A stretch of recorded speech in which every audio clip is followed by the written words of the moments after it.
बार फिर से सीबीआई की टीम पटना पहुंची है और राबड़ी देवी के घर पे है सीबीआई की टीम। बात करने के लिए पप्पू यादव हैं, बिहार से आते हैं। पप्पू जी, सीबीआई की टीम राबड़ी देवी के घर पहुंची है। हालांकि जो जानकारी मिली है ये कोई रेड या सर्च नहीं है, लेकिन कुछ जानकारी लेने सीबीआई के अधिकारी वहां पहुंचे हैं। करीब 8-10 अधिकारी हैं।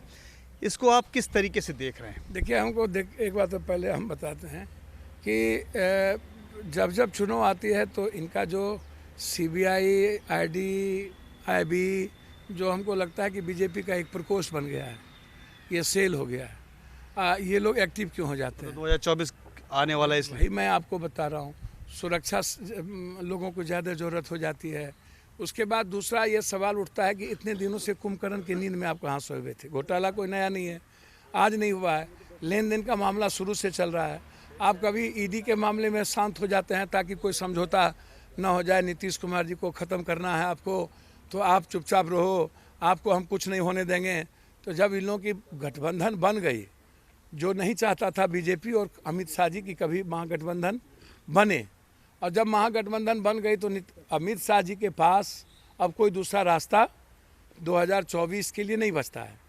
तो क्या अमित जी बीजेपी और बीजेपी के गठबंधन एलायंस दूध के धुले हैं? उनके पास कोई चोरी चक्का नहीं है? क्या उनके पास आरोप नहीं है?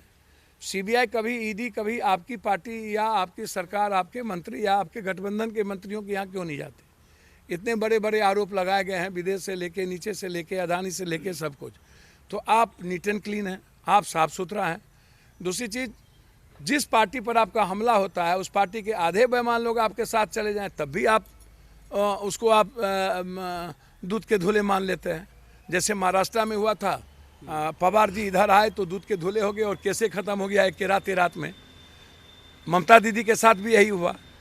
तो ये डेमोक्रेसी के लिए और संविधान के लिए खतरा है। लोकतांत्रिक मूल्यों पर आप लगातार यदि विपक्ष पर हमला करोगे और विपक्ष को ही टारगेट करोगे और बिल्कुल ही अपने तरीके से आप किसी चीज़ों का मूल्यांकन करोगे, तो जो आज के हालात में मुझे लगता है कि विपक्ष के लिए सबसे राहत की बात है कि सर्वोच्च न्यायालय में बहुत लंबे समय बाद कठपुतली चीफ जस्टिस नहीं आए जो पीएमओ से गाइड हो, निर्भीक हैं और लंबे समय तक हैं। यानी कि अदालतों पे भरोसा है आप लोगों को? देखिए, मुझे लगता है कि सर्वोच्च न्यायालय के चंद्रचूड़ जी और जो टीम अभी है, कहीं ना कहीं इस डेमोक्रेसी को सेव करने के लिए यह टाइम बहुत उपयुक्त था। तो आप लोग कोर्ट में भी मूव कर सकते हैं ना, सत्ता पक्ष के खिलाफ जांच कराने के लिए कोर्ट आदेश कर सकती है। ये तो जो लोग, जिस पर आरोप है चोरी, सीनाजोरी, या जो लोग किए हैं, और जो लोग सड़कों पर लड़ते हैं, आग लगाते हैं, जाते हैं, चाहे आप हो चाहे कोई हो, मुझे समझ में नहीं आता है, जब तक कहीं ना कहीं धुआं नहीं उठी होगी, आग नहीं लगी होगी, तो धुआं उठता नहीं है। निश्चित रूप से मेरा सवाल ये नहीं है कि आपने घोटाला किया या नहीं किया, मेरा सवाल ये नहीं कि हमने चोरी की या नहीं की।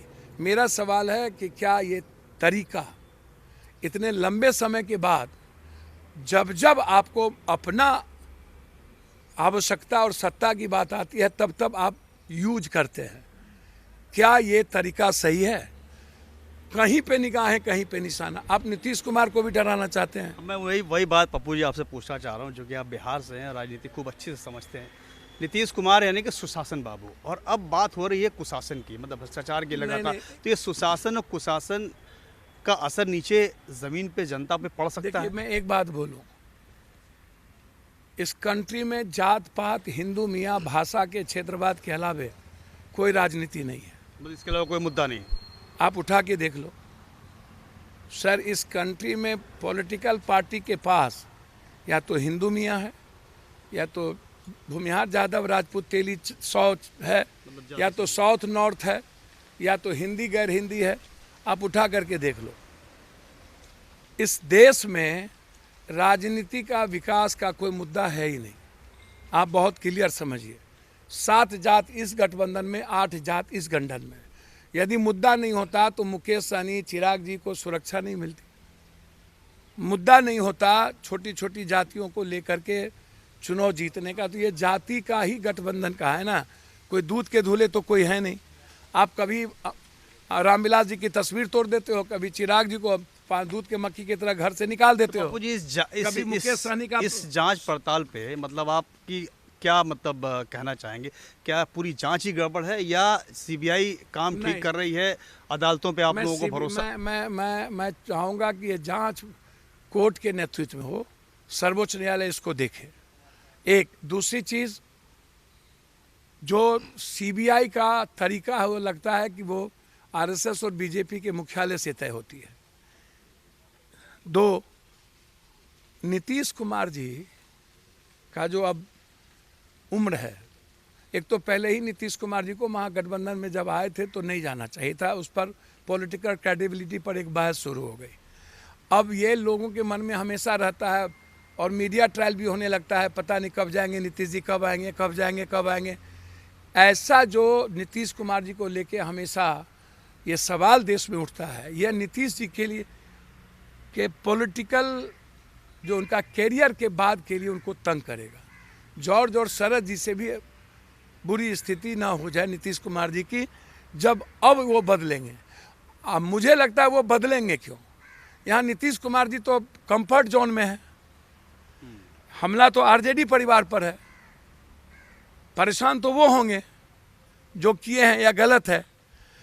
मैं कह रहा हूँ कि लालू जी के समय घोटाला हुआ तो फिर आप तब से अभी तक कहाँ सोए हुए थे? ईडी का आप संबंध थमा देते हो और फिर ईडी कोर्ट में आप उसको राहत दे देते हो, तो आप अपने तरीके से न यूज कर रहे हो आरजेडी परिवार को, तंग कर रहे हो।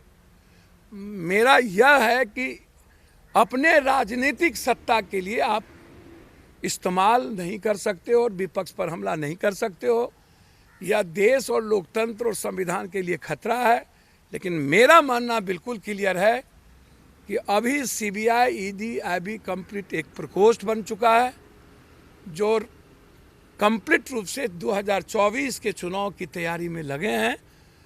बिहार में नीतीश कुमार जी अब शायद बदलने का उनके पास कांग्रेस और महागठबंधन के अलावा कोई रास्ता नहीं है। कितना भी ये डरा ले, नीतीश कुमार जी पर असर नहीं पड़ेगा। बहुत बहुत धन्यवाद।